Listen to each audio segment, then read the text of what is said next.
Welcome, beautiful Paris Saint Germain family. If anyone watched the Who is Joining Paris Saint Germain in January transfer window, you would have known that I talked quickly about Daniel Munoz, the Ecuadorian Colombian right back at Crystal Palace, and the links and the interest from Paris Saint Germain. So we're going to take a look at the reports that have been dropping regarding Daniel Munoz to Paris Saint Germain. And then we'll take a look at the player because, as yourself, I don't know too much about Daniel Munoz.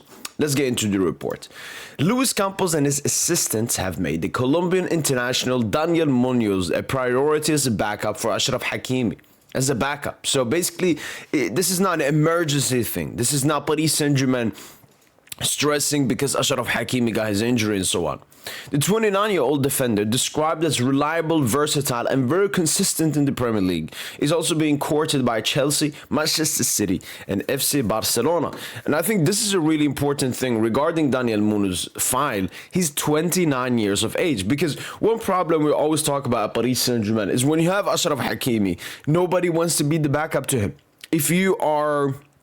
Let's pick someone that's a bit younger. I don't know, maybe Jules Koundé. He's like 25. Jules Koundé would never want to come to PSG. I mean, he's versatile. Can also play as a centre-back, obviously. But if he was strictly playing as a right-back, it wouldn't make sense for his career. Daniel Munoz, it does make sense. I don't exactly know everything about Daniel Munoz, but it feels like he's a little bit of a late bloomer when it comes to the top stage. So he's peaking late in his career. And I think with him being 29... if someone told him, go to Paris Saint Germain, be a backup, rotation, he's also versatile, we'll come to that. Basically, if you sign for PSG, he's going to get, what, a 4 or 5 year contract until he's 34. And that's exactly what Daniel Munoz wants before, I don't know, heading off to Saudi Arabia. So that's actually a crucial thing right there. And as you can see, a lot of big clubs or in after Daniel Munoz. For Crystal Palace, Munoz under contract until 2028 would not leave for less than 30 million euros. A reasonable amount, but once that forces Paris to accelerate to avoid being overtaken in the strategic file. I don't exactly know if these other clubs that are linked with him are pushing for a January transfer. Maybe they're looking more at the summer transfer window. I have to wait and see. Second report just dropped here. I think this one, several Colombian media outlets as well as journalist Julian Capera, who collaborates with ESPN and has spoken with the players' agents, reveal that Paris Saint Germain is among the clubs tracking Daniel Munoz under contract until 2028, versatile defender. And once again, we'll come to that. For Crystal Palace to agree to sell Daniel Munoz, the amount needs to be 30 million euros. He aspires to take a step forward and join a more prestigious club. Paris Saint Germain, City, Chelsea, and Barca are interested. I mean, if we strictly look at those clubs interested in him, City, obviously, they need a right back. They were in for Livramento in the summer transfer window, but Newcastle asked for too much money, and it didn't happen. So City will be a good deal. Top club in the Premier League. Definitely a step up in the Premier League going from Palace to City. Chelsea, also a step up, but not as big. But he's going to have an even bigger role at Chelsea with them having a very young squad. He's going to be one of the experienced. But they have Reece James, but I know that he's playing more as a DM. And they have Malo Gusto as well. So, I don't know, maybe too much competition at Chelsea. Barca. Okay, I mean, he would strictly be a backup depending on what, maybe, I don't know, Koundé starts playing as a centre-back. But if that doesn't happen, they also have Eric Garcia, who they're set to extend.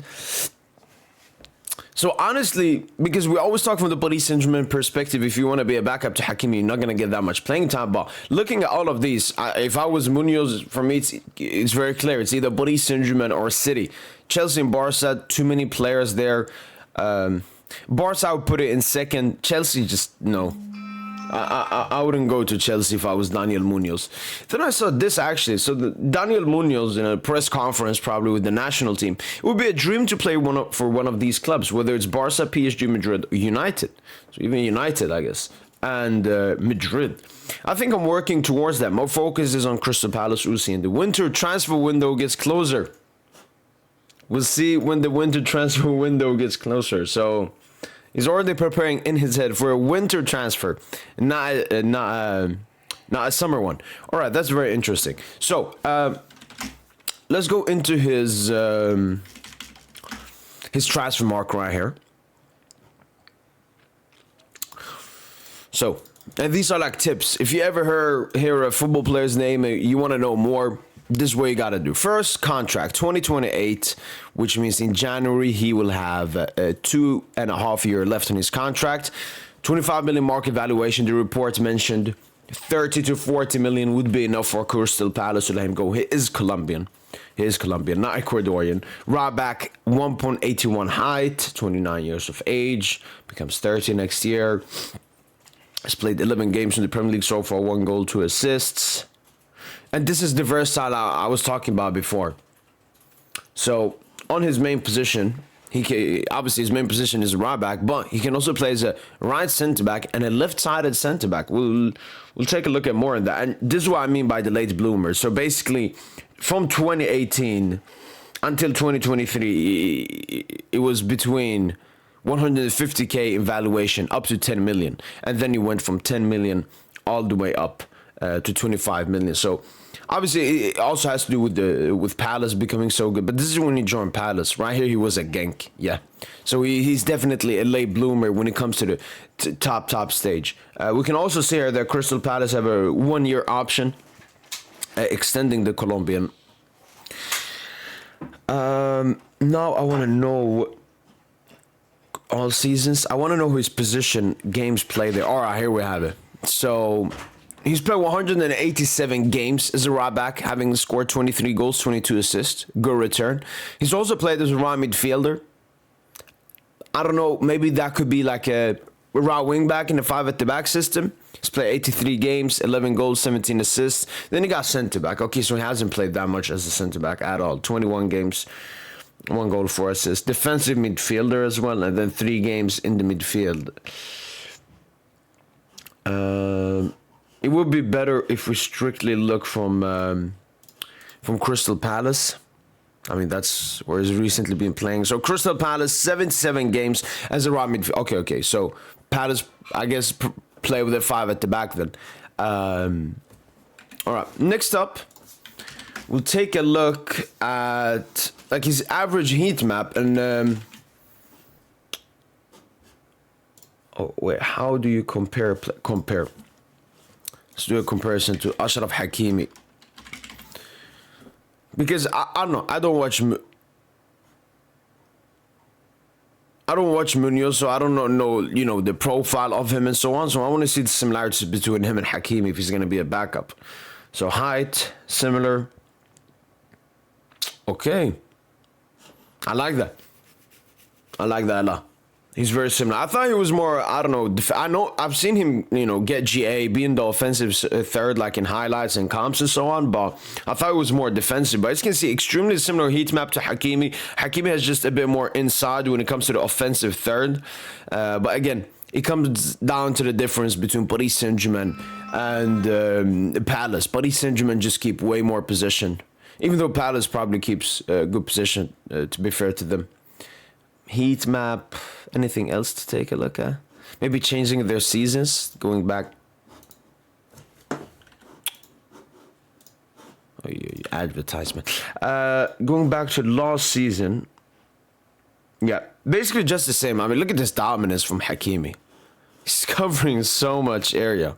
But yeah, I mean, looking from all of this so far, it looks like Daniel Munoz will be a very cheeky backup for Paris Saint Germain if we make it happen. The only issue is the price, 40 million for a backup right back.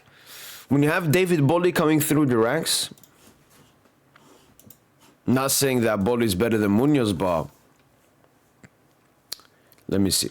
Munoz, Hakimi. So this is them this season. You know what? Let's do last season.